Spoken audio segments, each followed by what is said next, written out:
To our viewers, welcome to the Highlander Situation Room for a discussion on some of the major political stories affecting the nation over the past couple of weeks. Happening now. The three following stories are under our radar for this edition of February 13th.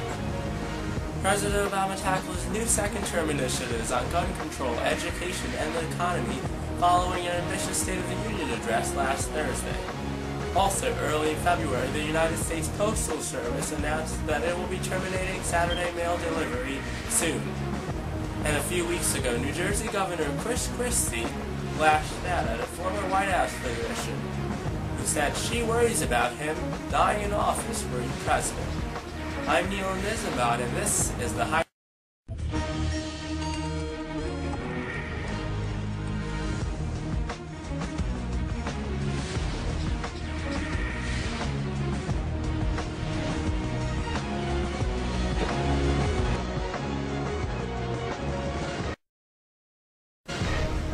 President Obama delivered his first State of the Union address for his second term on Tuesday, February 13th.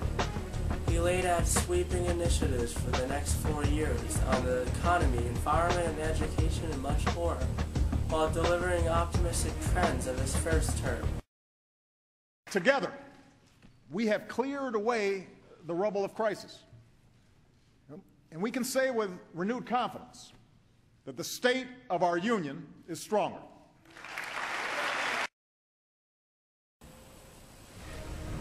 The President stated these optimistic trends for the nation. A decade of war expiring, with the Afghan war now to end by the end of 2014. 6 million new jobs over the past 3 years, and a 20-year low for oil imports into the U.S.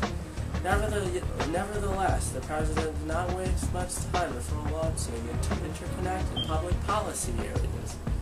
When it came to the U.S. market system, he asserted that a, quote, rising, thriving middle class, close quote, is the, quote, true engine of America's economic growth. After mentioning that corporate profits are at an all-time high, but that wages have barely budged over the past years, the President announced that he wants to raise the federal minimum wage to $9 an hour from its current $7.25 an hour. The President also stressed investing in manufacturing to revamp the U.S. infrastructure while creating abundant opportunities for jobs. He highlighted 3 questions when focusing in on job growth. Every day, we should ask ourselves 3 questions as a nation. How do we attract more jobs to our shores? How do we equip our people with the skills they need to get those jobs? On a more grim note, the President also addressed looming across the board U.S. budget cuts of around $1 trillion known as the sequester. Designed by Congress in 2011 to force lawmakers to create a reasonable federal budget, the sequester would go into effect March 1st and decrease meat inspections, increase airport lines, cut thousands of government jobs, and shut down 100 air traffic control buildings. The President addressed Congress to work together to prevent this sequester. Let's set party interests aside and work to pass a budget that replaces reckless cuts with smart savings and wise investments in our future. And let's do it without the brinksmanship that stresses consumers and scares off investors. Other goals regarding the economy: closing tax break loopholes for the wealthy, simplifying the U.S. tax code, a balanced approach to budget cuts, and increasing revenue. The President sounded a surprising alarm on global climate change, which critics have said he shunned during his first term, citing the frequency of natural disasters like Hurricane Sandy and, quote, the overwhelming judgment of science, close quote. He said, quote, we must do more to combat climate change. He's even willing to take executive action on carbon pollution if Congress does not act. On education, President Obama announced that he is aiming to make preschool education available to every 4-year-old in the nation. Only 3 out of 10 of 4-year-olds are enrolled in high-quality preschool. According to the President, a child's brain development occurs most in the first few years of life. Perhaps Obama's most passionate and effective use of rhetoric narrowed in on gun violence and gun reform. Here's a snapshot of that rhetoric. In the 2 months since Newtown, more than 1,000 birthdays, graduations, anniversaries have been stolen from our lives by a bullet from a gun. Idea's parents, Nate and Cleo, are in this chamber tonight, along with more than 24 Americans whose lives have been torn apart by gun violence. They deserve a vote. Gabby Giffords deserves a vote. The families of Newtown deserve.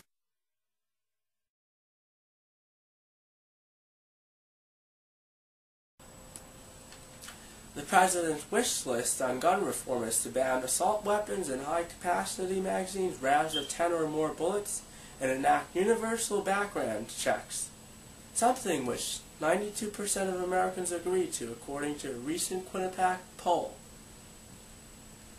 Now, on President Obama's State of the Union address, we surveyed some high school students in a journalism class at Herrick's High School to get their input.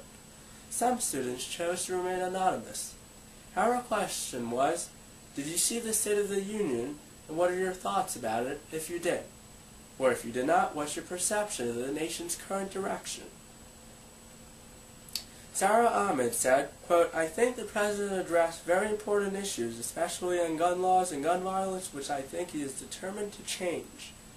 He discussed tighter background checks, which I think is the first step in stopping a lot of violence and obtaining illegal weapons." Anonymous 1 said, quote, "Did not get a chance to watch. I think this nation is going to fix some of its policies, and I think Obama can put us in the right direction. I feel there's improvement coming." Anonymous 2 said, quote, "I don't know, I didn't watch." Anonymous 3 said, "I was impressed by the strong stance on immigration reform and raising the minimum wage." Please note that we'll have more here at the Islander on this story in our print edition online. In other news, early in February, the United States Postal Service announced that it plans to end Saturday mail delivery beginning in August. The economic measure would save the USPS about $2 billion a year at a time when the USPS is facing severe financial burdens. The USPS lost $16 billion in 2012. From 2003 to 2013, USPS's stamped mail delivery output declined from some 50 billion pieces to 21 billion pieces. And the USPS has had to lay off about 200,000 people since 2008. USPS Postmaker General Patrick Donahue said that the USPS, quote, "financial condition is urgent," close quote, and that this move is, quote, "too big of a cost savings for us to ignore." The USPS, which has had Saturday mail delivery since 1863, has said that packages will still be delivered on Saturdays and post offices will remain open. Our group of journalism students who were surveyed on the State of the Union also held strong reactions to this story. We asked the students, have you heard about the announcement, and what do you feel about it if you just heard about it now? Anonymous 1 said, "I think that this is going to impact many people. The layoffs of the Postal Service will definitely increase. As our government promises to help the middle class, it is contradictory for them to lay off middle-class workers." Anonymous 2 said, quote, "It's ridiculous. I understand the logic behind it, but I really enjoyed having it. The history and value behind it is so great." Anonymous 3 said, quote, "I don't get that much mail. I didn't even know they had mail on Saturdays." Sua Kim said, quote, "Surprised and curious at how the majority of people are reacting."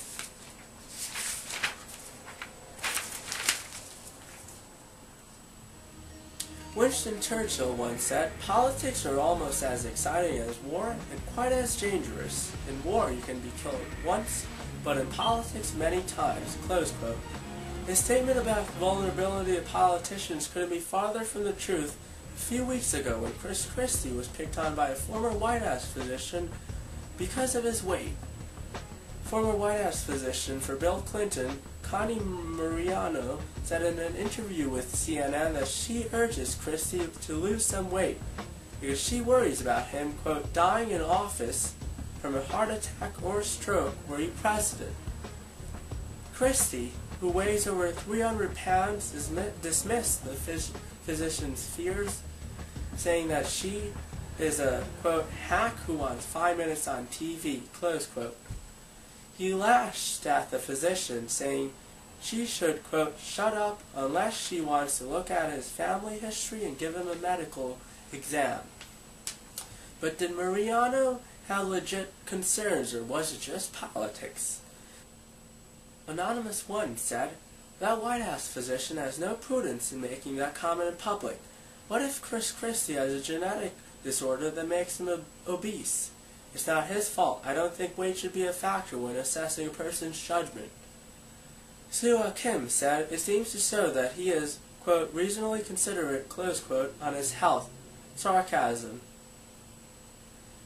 Anonymous 2 said, there's been plenty of fat president.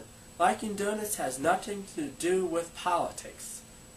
Anonymous 3 said, yeah, it may be poor judgment in one aspect of a person's life, but it doesn't mean poor judgment in all aspects of one's life. I think judging just by a person's weight is similar to discrimination. And Anonymous 4 said, I honestly think Christie's weight has no impact on his skills as a leader.